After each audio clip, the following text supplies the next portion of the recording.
வந்துட்டு நம்ம கரூருக்கு கிளம்பியாச்சு. ஸோ ஆல்ரெடி பழைய வீடியோல வந்துட்டு நம்ம பேக் பண்ணது எல்லாத்தையும் பார்த்துருப்பீங்க. இன்னைக்கு வந்துட்டு எல்லாத்தையும் பேக் பண்ணி முடிச்சுட்டு கார்ல ஏத்திட்டு இருக்கோம். ஸோ நெக்ஸ்ட் போயிட்டு என்ன பண்றோம்னு சொல்லிட்டு பார்ப்போமா? ஒரு ஹாப்பியஸ்ட் டே ரொம்ப நாள் கழிச்சு நான் இந்த அளவுக்கு ஹாப்பியாக ஃபீல் பண்ணது ஏன்னு உங்களுக்கு எல்லாத்துக்கும் ஆல்ரெடி தெரிஞ்சிருக்கோம். எங்கள் அண்ணனுக்கு குழந்தை பிறக்க போகுது. அன்றைக்கி திடீர்னு கால் பண்ணி நாங்கள் அட்மிட் ஆக போகிறோம், சீக்கிரம் கிளம்பி வாங்கன்னு சொன்னதுனால நாங்கள் அவசர அவசரமாக அன்பிளான்டாக கிளம்பி போயிட்டு இருந்தோம். எனக்கு வந்துட்டு குஷியே தாங்கலை. அவங்க சொன்னதுலேருந்து நான் எப்போ பேபி பார்க்க போகிறேன், சீக்கிரம் நான் டெலிவரிக்கு முன்னாடி போய் நிற்கணும் அப்படின்னு சொல்லிட்டு ரொம்ப ஆசையாக இருந்தேன். ஏன்னா மார்னிங் 6க்கு டெலிவரின்னு சொல்லியிருந்தாங்க. நாங்கள் நைட்டு 10 மணிக்கு தான் சென்னையிலேருந்தே கிளம்புனோம். ஸோ எப்படி பார்த்தாலும் நாங்கள் கரூருக்கு போகிறதுக்கே 6 மணி ஆகிடும். அங்கேருந்து நாங்கள் எங்கள் பேரண்ட்ஸ் எல்லாம் கூட்டிகிட்டு தேனிக்கு போகணுமா. ஸோ எப்படி பார்க்க முடியாது, பட் இருந்தாலும் கொஞ்சம் ஏதாச்சும் ஒரு லக் கிடச்சி சீக்கிரம் போய் அப்படின்னு பார்த்து ரொம்ப ட்ரை பண்ணோம். பட் நாங்கள் டெலிவரி அப்போ இருக்க முடியல. நாங்கள் தேனிக்கு ரீச் ஆகும்போது 11 மணி ஆகிடுச்சு. வாங்க அதை நான் உங்களுக்கு வ்ளாகில் வந்துட்டு கண்டினியூ பண்ணி சொல்கிறேன்.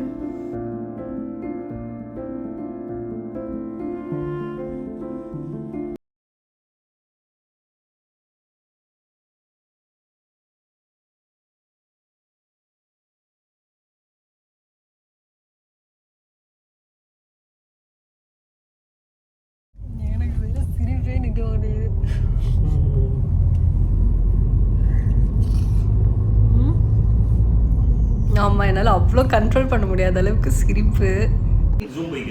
ஆதி பிரஸ்தா மாமா குழந்தை பிறந்துருச்சுடா. ஆதி எனக்கு ஒரே குஷி, நம்ம எப்போ குழந்தைய பார்க்க போகிறோம், எப்போ பேபி பார்க்க போகிறோம்னு சொல்லிட்டு அவன் அவ்வளோ குஷியாக இருந்தார். ஸோ நாங்கள் ஃபஸ்ட்டு ரீச் ஆனோடனே சொல்லிட்டோம். நாங்கள் கரெக்டாக போயிட்டுருக்கும் போதே வந்துட்டு டெலிவரி ஆகிடுச்சுன்னு சொல்லி ஃபோன் பண்ணிட்டாங்க. பட் நான் சொல்லிட்டேன் அவன்கிட்ட ஸ்ட்ரிக்டாக, எனக்கு எந்த பேபின்னு சொல்லாத, நான் வந்து பார்த்து தெரிஞ்சுக்கிறேன், அதனால் நீ சொல்லக்கூடாதுன்னு சொல்லியிருந்தேன். பட் அவன் வந்துட்டு எனக்கு பிறந்தோடனே ஒரு ஃபோட்டோ அனுப்பிச்சிருந்தான். அதில் வந்துட்டு காலில் மாட்டி இந்த டேக்கில் தெரிஞ்சிருச்சு எங்களுக்கு கேர்ள் பேபின்னு சொல்லிட்டு. ஸோ ரொம்ப ஆசைப்பட்டுட்டு இருந்தோம் எல்லாருமே. எங்கள் ஃபேமிலியில் ஒரு கேர்ள் பேபி நம்ம ஃபேமிலிக்கு வரணும்னு. ஃபைனலி ஒரு கேர்ள் பேபி கிடச்சது. எங்களுக்கு அவ்வளோ ஹாப்பினஸ்ஸாக இருந்துச்சு. எனக்கு வந்துட்டு கால் நிற்கல. நான் வீட்டுக்கு வந்த உடனே குளிச்சுட்டு உடனே கிளம்பியாச்சு. ஒரு நிமிஷம் கூட தூங்கலை. 24 ஹவர்ஸ் தூங்காமல் நைட் ஃபுல்லாக ஹஸ்பண்ட் ஓட்டிகிட்டு வந்தார். காலையில் ஃபுல்லாக நான் தேனிக்கு ஓட்டிகிட்டு போயிருந்தேன். எவ்வளோ சீக்கிரம் ட்ரைவ் பண்ணி தேனிக்கு போக முடியுமோ அவ்வளோ சீக்கிரம் போகணுன்னு சொல்லிட்டு அவ்வளோ ஹாப்பி. ஸோ அப்படியே சீக்கிரம் போயாச்சு. போகிற வழியில் வந்துட்டு இந்த ஹோட்டலில் தான் சாப்பிட்ருந்தோம். ஃபுட் ரொம்ப நல்லா இருந்துச்சு. அபூர்வான்னு சொல்லிட்டு எனக்கு எக்ஸாக்ட் லொக்கேஷன் ஞாபகம் இல்லை. நான் உங்களுக்கு வேணும்னா டிஸ்கிரிப்ஷனில் ஷேர் பண்ணுறேன். நீங்களும் தேனிக்கு போகிறீங்கன்னா கண்டிப்பாக இங்கே சாப்பிட்டு பாருங்கள். ஆம்பியன்ஸ் ரொம்ப நல்லா இருந்துச்சு. நிறைய டக்ஸு அப்படின்னு சொல்லிட்டு வச்சுருந்தாங்க. இது ஃபுல்லாக நிறைய ஒரு தீம் பார்க் மாதிரிலாம் இருக்கும் போல். தேட்டர்லாம் போட்டிருந்துச்சு. ஸோ எனக்கு டீட்டெயிலாக தெரியல. நான் இதான் ஃபர்ஸ்ட் டைம் போயிருந்தேன். ஃபுட் ரொம்ப நல்லா இருந்துச்சு. ஸோ நீங்களும் ட்ரை பண்ணுறீங்கன்னா ட்ரை பண்ணி பாருங்கள். அண்ட் தேனியோட கிளைமேட்டை சொல்லவா வேணும், அவ்வளோ நல்ல கிளைமேட். நல்ல ஒரு வெயிலும் இல்லாமல் ஒரு மாதிரி கூலிங்கும் ரொம்ப அதிகமாக இல்லாமல் நல்லா சட்டலாக சூப்பராக இருந்துச்சு. எனக்கு பெருசாக சாப்பிட்றதுக்கெலாம் டைம் இல்லை. எனக்கு என்ன சீக்கிரம் வருமோ கொண்டு வாங்க, நான் சீக்கிரம் சாப்பிட்டு கிளம்பணும், அப்படி தான் இருந்துச்சு. ஸோ டக்குன்னு நாங்கள் சும்மா இட்லி தோசை மட்டும் சாப்பிட்டு கிளம்பியாச்சு. போகிற வழியிலே வந்துட்டு கண்டிப்பாக வெறும் கையில் போய் எப்படி நம்ம பொண்ணை பார்க்குறது, அதனால் ஏதாச்சும் ஒன்று வாங்கிட்டு போகணும்னு சொல்லிட்டு கோல்டில் தான் ஏதாச்சும் வாங்கிட்டு போகலான்னு சொல்லிட்டு பார்த்துருந்தேன். நமக்கு தான் கேர்ள் பேபின்னு தெரியும்ல, அதனால எதை பார்க்குறது எதை வாங்குறது அப்படின்னே தெரியல. சரி ஓகே, அம்மா வந்துட்டு மோதிரம் வாங்கிட்டு போ அப்படின்னு சொன்னாங்கன்னு சொல்லிட்டு மோதிரம் தான் பார்த்துட்டு இருந்தோம். நியூ பார்ன் பேபிக்கு அவ்வளோக்கா கலெக்ஷன்ஸ் கண்டிப்பாக இருக்காது. பட் அங்கே இருந்ததுலேயே எனக்கு கொஞ்சம் நல்லா இருந்துச்சு. நல்லா உறுதியாக ஒரு டிசைன் ரொம்ப பிடிச்சிருந்துச்சு. ஸோ அதுதான் அங்கே வாங்கியிருந்தோம். அங்கே இன்னும் கொஞ்சம் நிறைய கலெக்ஷன்ஸ்லாம் இருந்த மாதிரி இருந்துச்சு. ஸோ இவ்வளோ தான் இருந்துச்சு. ரிங் கலெக்ஷன்ஸ் அவ்வளோதான் இருந்துச்சு. இந்த ஒரு பேட்ச் மட்டும் தான் இருந்துச்சு. இதில் கொஞ்சம் கேர்லியாக இருக்கிற மாதிரி பார்த்து செலக்ட் பண்ணியிருந்தேன். போனோன்னே எனக்கு இந்த ரிங் ரொம்ப பிடிச்சி போச்சு. அதுக்கப்புறமும் நிறையா பார்த்தேன். அதோட திக்னஸும் மொத்தமும் ரொம்ப நல்லா இருந்துச்சு. ஸோ அது ரொம்ப நாளைக்கு அப்படியே உழைக்கும்னு எனக்கு தோணுச்சு. அதனால் நான் அதே வந்துட்டு செலக்ட் பண்ணிட்டேன். தனிஷ்க்கு தான் போயிருந்தோம். ஸோ அவங்க ஹாஸ்பிட்டல் பக்கத்துலேயே இருந்துச்சு. இந்த லொக்கேஷனில் நிறைய கலெக்ஷன்ஸ் வச்சுருந்தாங்க. அவ்வளோ டிசைன்ஸ் இருந்துச்சு. நானே வந்துட்டு ரொம்ப சர்ப்ரைஸ் ஆகி பார்த்துட்டு இருந்தேன். பட் இங்கே வந்துட்டு செய்கூலி சேதாரம் கொஞ்சம் ஜாஸ்தியாக இருந்த மாதிரி அம்மா ஃபீல் பண்ணாங்க கரூரை கம்பேர் பண்ண. பட் டிசைன்ஸ் எல்லாமே நல்லா யூனிக்காக நிறைய டிசைன்ஸ் க்யூட்டாக இருந்துச்சு. எனக்கே வந்துட்டு நிறைய பிடிச்சிருந்துச்சு. அண்ட் இன்னொன்று எனக்கு வந்துட்டு இங்கே ரொம்ப பிடிச்ச விஷயம் பார்த்திங்கன்னா, நல்ல ஒரு குட் சர்வீஸ் இருந்துச்சு. ரொம்ப நல்லா ட்ரீட் பண்ணாங்க வந்தவங்களை. ஸோ வந்துட்டு நாங்கள் வேறு ஊர்லேருந்து வந்திருக்கோன்னு அவங்களுக்கு தெரிஞ்சதுக்கப்புறமா இன்னும் ரொம்பவே நல்லா இப்படி எடுங்க அப்படி எடுங்கன்னு சொல்லி ட்ரீட் ட்ரீட் பண்ணாங்க. அண்ட் வந்துட்டு இங்கே பியூரிட்டி செக்கும் பண்ணி தராங்க. ஸோ நம்ம வாங்குகிற பொருளுக்கு அங்கேயே டேரெக்டாக இதோட பியூரிட்டி செக்குமே பண்ணி தரதுனால இன்னும் ரொம்ப பெனிஃபிட்டாக இருந்துச்சு. அதனால் நீங்களும் வந்துட்டு பார்த்துட்டு இருக்கீங்கன்னா தனிஷ்கில் தேனியில் போய் பார்த்துட்டு வாங்க. நானே வந்துட்டு நெக்ஸ்ட் டைம் போனோம்னா வேறு ஏதாச்சும் நமக்கு ஒன்று வாங்கணும்னு சொல்லிட்டு பார்த்து வச்சுருக்கேன். பார்ப்போம். இதுதான் purity check machine. First wait பார்த்துட்டு அதுக்கப்புறம் அங்கே ஒரு மிஷின் இருக்குது, அதுக்குள்ளே வச்சோம்னா அது நம்பர் கவுண்ட் ஆகி வருது. அண்ட் இதில் வந்துட்டு நமக்கு எப்போ என்ன ப்ரைஸ் இருந்துச்சு, இப்போ எவ்வளோ விற்கிதுங்கிற வரைக்கும் அவங்க ஒரு சார்ட் வச்சுருந்தாங்க. அதை பார்த்ததுக்கப்புறம் பார்த்தா தங்கம் எவ்வளோ இன்க்ரீஸ் ஆகிடுச்சு வேலை. ஸோ நமக்கு 1000 ருபீஸ்க்கு இருந்தது இப்போ 11,000 வரைக்கும் விற்றுட்ருக்கு. இன்னும் இது எங்கே போகும்னு தெரில. அங்கே டைமண்ட் கலெக்ஷன்ஸ் அவ்வளோ இருந்துச்சு. எனக்கு அதில் ஒரு ஜிம்மிக்கு ஜிம்மிக்கு நான் தான் ஃபர்ஸ்ட் டைம் பார்த்தேன்னா அவ்வளோ அழகாக இருந்துச்சு. எனக்கு நான் போட்டு பார்க்கணுன்னு சொல்லிட்டு ட்ரையல் வேறு பண்ணியிருந்தேன். யூஸ்வலாகவே எனக்கு டைமண்ட்னா அவ்வளோ பிடிக்கும். பட் அது ஒரு நல்ல சேவிங் பர்பஸ் கிடையாது. நமக்கு அதில் போய் இன்வெஸ்ட் பண்ணுறது ஒரு நல்ல ரீசெல்லிங் வேல்யூ இருக்காதுங்கிறதுனாலே பெருசாக அதில் நம்ம இன்ட்ரெஸ்ட் காட்ட மாட்டோம்.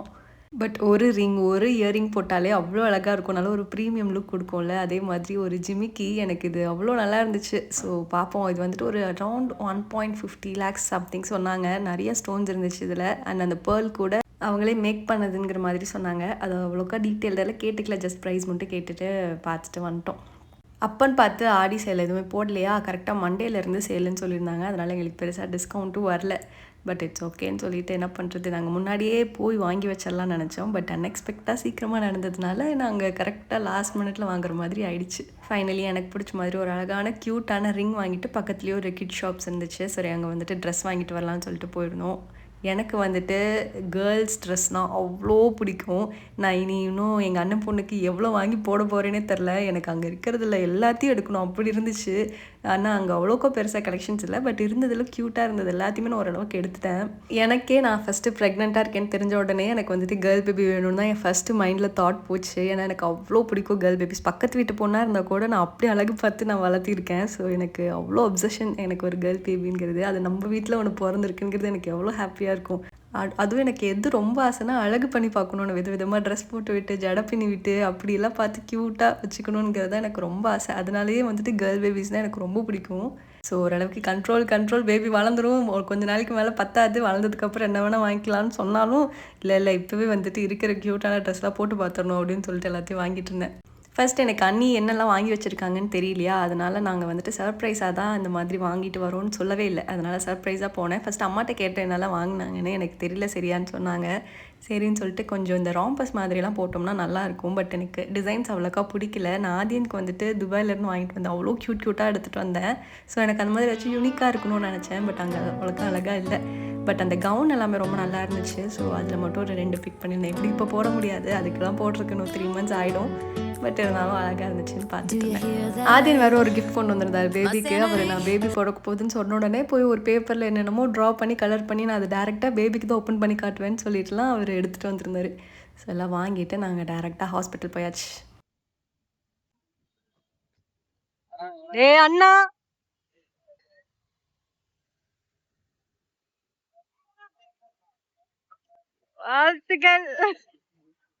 பார்த்தோன்னே ஒரே குஷி தான். எனக்கு வந்துட்டு நீ அழுதியா, என்ன பண்ண, எப்படி இருந்த, எப்படி ரியாக்ட் பண்ணன்னு எனக்கு அவ்வளோ கொஸ்டின்ஸ் இருந்துச்சு. போனோடனே பார்த்தா அக்காவையும் நான் வந்துட்டு கூட்டிகிட்டு வரல. அப்புறம் பாப்பாவையும் வேக்சின் போட்டு கூட்டிகிட்டு போயிருந்ததுனால நாங்கள் ஒரு 1.5 hours பக்கம் வெயிட் பண்ணிட்டு தான் இருந்தோம். சரி அந்த கேப்பில் வந்துட்டு எங்கள் அண்ணன்ட்ட எல்லாம் கேட்டுட்டு இருந்தேன், எப்படி நடந்துச்சு என்னென்னு சொல்லிட்டு எல்லா எக்ஸ்பீரியன்ஸும் கேட்டுட்டு இருந்தேன். அதெல்லாம் சொல்லுவார், கேளுங்க அப்படி. நாங்கள் அப்புறம் நெக்ஸ்ட் வீடியோவில் வந்துட்டு பேபி பார்த்த ரியாக்ஷன்ஸ் எல்லாமே நான் உங்களுக்கு ஷோ பண்ணுறேன். ஆதியம் தான் ரொம்ப ஈகராக வெயிட் பண்ணிட்டு இருந்தாரு. என்னென்ன பண்ணாருன்னு நெக்ஸ்ட் வீடியோவில் பார்ப்போம். ஃபஸ்ட்டு பார்த்த தருணம் எப்படி இருந்துச்சு உனக்கு? என்ன கூப்பிட்டாங்களா உன்னை? உள்ள கூட்டிட்டு போன ஃபர்ஸ்ட் एक्चुअली கையில கொடுக்கல, அந்த வெயிட் மிஷின் இருக்குல அதுல வச்சிருந்தாங்க. பார்த்து அப்புறம் 300 இருக்காங்க, பாப்பா நல்லா இருக்காங்க, எல்லாம் சூப்பரா இருக்கு, ஹார்ட் பீட்லாம் நல்லா இருக்கு அப்படினாங்க. ஓகே ஏதாவது பாயிண்ட் நீங்க சொல்லுங்க. இல்ல கூப்பிட்டதுக்கு அப்புறம் அவங்க சொல்லவே இல்லை. அப்புறம் நான் என்ன பேபின்னு கேட்டதுக்கு அப்புறம் அவங்கள தான் ஓபன் பண்ணி காமிச்சாங்க. ஓகேங்க அழுதியா? சரி பல இங்க கண்ணுல இருந்து ஒரு சொட்டு தண்ணி வாய. அப்புறம் அக்காவை பத்தியா அடித்தாவ அதுக்கு பார்க்கல, அவளை பேசி கூட்டிட்டு போனதுக்கு அப்புறம் தான் பார்த்தேன். அழுகுறான்தானேமா? அவ அழுக வைக்க ட்ரை பண்றாங்க. ஐயோ கண்ணுல இருந்து தண்ணி வருதுடா, ரெட் கலர்ல ஆயிடுச்சுடா. சும்மா அவனை கலாய்ச்சிட்டு பேபி அக்கா வந்துட்டாங்க. அவங்கள பார்க்க கிளம்பிட்டோம்.